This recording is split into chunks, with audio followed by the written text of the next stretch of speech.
Hello students, welcome to light classes. तो आज का हमारा टॉपिक रहेगा energy stored in a charge capacitor.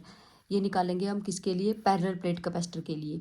देखो, सबसे पहले तो क्या होता है, जो पैरेलल प्लेट कैपेसिटर होता है उसको हम क्या करना स्टार्ट करेंगे? चार्ज करना स्टार्ट करेंगे। देखो, हम 3 टाइम लेंगे और 3 टाइम में हम चार्ज को पूरा कैपेसिटर को पूरा चार्ज कर देंगे। लेकिन वो कैसे होएगा? जब उसको हम बैटरी से कनेक्ट करेंगे। देखो, जब हमारा टाइम कितना होता है बच्चों? टाइम जीरो था तो उस टाइम कैपेसिटर पे चार्ज भी कितना होगा? जीरो होगा। और चेंज इन पोटेंशियल भी कितना होगा? वहाँ पे जीरो होगा। तो इसका मतलब उसकी कैपेसिटेंस उस टाइम कितनी होगी? सी मान ली, ठीक है। यानी कि कोई कैपेसिटेंस नहीं होगी उसके ऊपर। यानी कि जब चार्ज ही जीरो, पोटेंशियल जीरो, तो कैपेसिटेंस भी क्या होगी? जीरो। अब मान लेते हैं कुछ टाइम बाद हम देखते हैं कि कैपेसिटर कितना चार्ज हो गया, उसके ऊपर चार्ज आ गया क्यू, स्मॉल क्यू। तो चेंज इन पोटेंशियल भी कितना आएगा? क्यू बाई सी, क्योंकि कैपेसिटेंस का फॉर्मूला क्या होता है? क्यू बाई वी होता है। तो वहाँ से ही आप इसकी वैल्यू लिखिए। अब देखो, अब मान लेते हैं T is equal to infinity. ये वो टाइम है जब हमारा कैपेसिटर क्या हो जाएगा? फुली चार्ज हो जाएगा। मान लेते हैं अब हमारे कैपेसिटर के दोनों प्लेट के ऊपर चार्ज कितना आ गया है? प्लस क्यू माइनस क्यू आ गया। तो उस टाइम जो कैपेसिटेंस होगी वो कितनी होगी? कैपिटल क्यू डिवाइड बाई सी। अब ये तीन टाइम लिया अपन ने। तीनों टाइम ऐसे लिए कि पहले जीरो था, फिर बीच का टाइम लिया, फिर इन्फिनिटी वाला। इन्फिनिटी वाला वो टाइम है बच्चों जहाँ पे कैपेसिटर हमारा फुली चार्ज हो जाएगा। देखो, अब अपने को पता है, we know that change in potential का जो फॉर्मूला होता है वो होता है बच्चे W external divide by D Q. यानी कि ये हमने फॉर्मूला लिख लिया, ठीक है।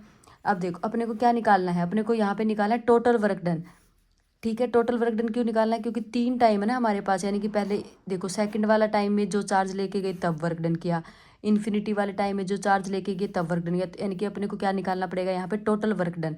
यहाँ से डी डब्ल्यू एक्सटर्नल का फॉर्मूला क्या आ जाएगा? Delta we D Q.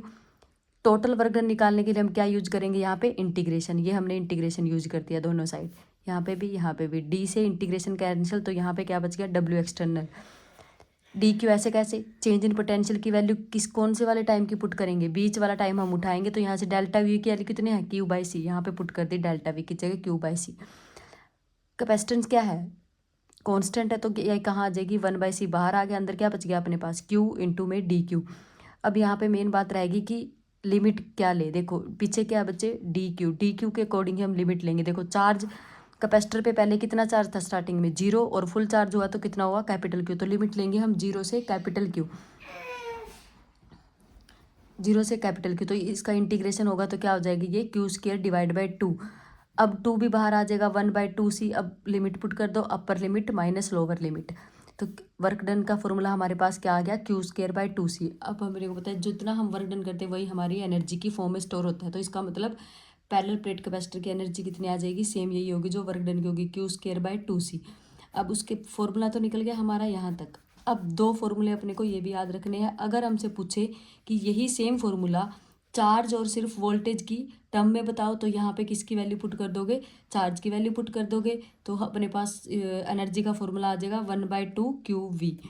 और अगर अपने को निकालना हो एनर्जी की वैल्यू सी वी की फॉर्म में, तो वहाँ पे किसकी वैल्यू पुट कर दो? चार्ज की वैल्यू पुट कर दो। तो एनर्जी का फॉर्मूला आ जाएगा 1/2 सी वी।